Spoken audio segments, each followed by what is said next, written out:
Greetings to everybody at the Great Mountains Music Festival. My name is Stephen Tenenbom. I'm a violist. I live in Connecticut, United States, and I love being here.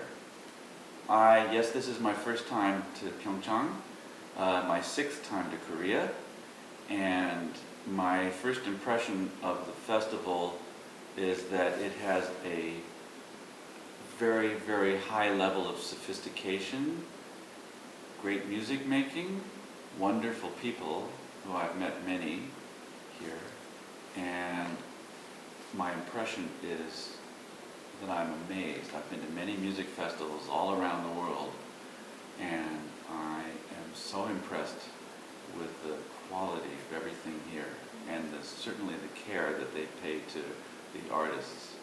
Well, from the very start, we had many events that took place after concerts and rehearsals.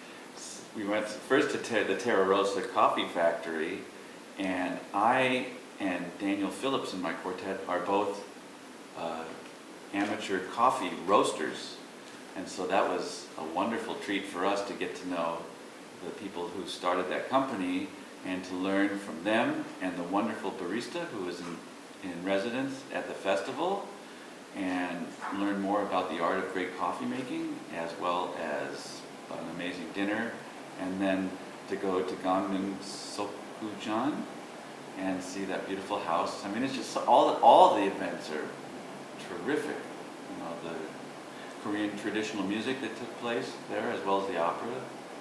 And so I feel like I'm both a participant in the festival and one of the audience. And boy, what a great time I've had. You know, I'm now 60 years old, which I understand is a big birthday in Korea. And I think that one of the reasons that 60 is a big birthday is that maybe you don't have so many birthdays left, and it's a big celebration when you arrive there. But I also think that there's much to do and much to enjoy in life. And of course, everyone needs sleep, but if you sleep too much, you miss many good things. And for me, breakfast is the most enjoyable meal of the day. Really like breakfast. And because of jet lag and whatnot, I'm up early, so I'm always the first one in the breakfast there. And I'm very lonely until Paul Wong shows up at 8:02. Oh boy, they're all great. I can't pick out one. That's not a good question to ask because it's a fine question to ask, but every concert is a great learning experience. And I was taught by one of the great masters of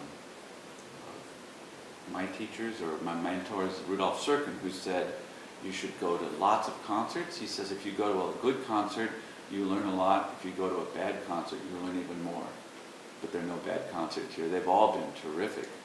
I've loved hearing everybody play, and I've met so many people I've never known before and really enjoyed their playing. When I was very young, my grade school had a program of all the strings, and they came to my school and demonstrated the orchestra. And I can't tell you why, but something was quite appealing to it, and also nobody wanted to play the viola, and in a way, I always feel a little sorry for the child in the room that nobody's paying attention to, and I try and give them a little extra attention. Maybe that's why I chose the instrument that nobody wanted. To me, the best secrets are the ones are the ones, the least popular ones. So I took up the viola at the age of maybe 9, and I think it has a wonderful, deep, personal voice. It's the voice most like a human voice, is the range of the viola. So I've always really enjoyed it. Okay, so the question is whether I love solo playing or solo violist more or quartet playing, but you've left out something also very extremely important to me, which is teaching. And I love teaching. I love being an inspiration to somebody who will discover the great power and communication possibilities of music. And so whether I communicate that power through inspiring a young person, whether I communicate that power as part of an ensemble of 4 people, or playing a concerto or a sonata, it's the same experience. They're slightly different. I think teaching in some ways is more rewarding because you're awakening somebody's future and somebody's maybe elevating their spirit or their enthusiasm or desire to reach for something that is not clear at this point of life, but will become more and more clear as the cloud of youth lifts into the great clarity of maturity. So almost teaching is the best.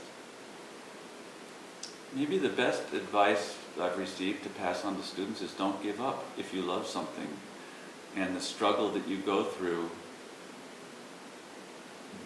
at the time will seem very hard and very challenging.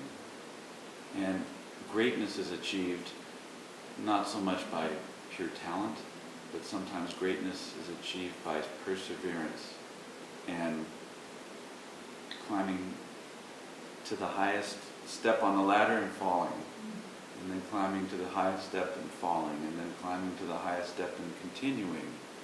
But something about greatness and how, as people, we are so many times so easily tempted to give up and fall by the wayside. And those that champion something, that want to be great, I think will persevere and keep at it. And in a way, the struggle and the failures and the successes they're all worthwhile. They become like, you look back and you say, that wasn't actually that difficult.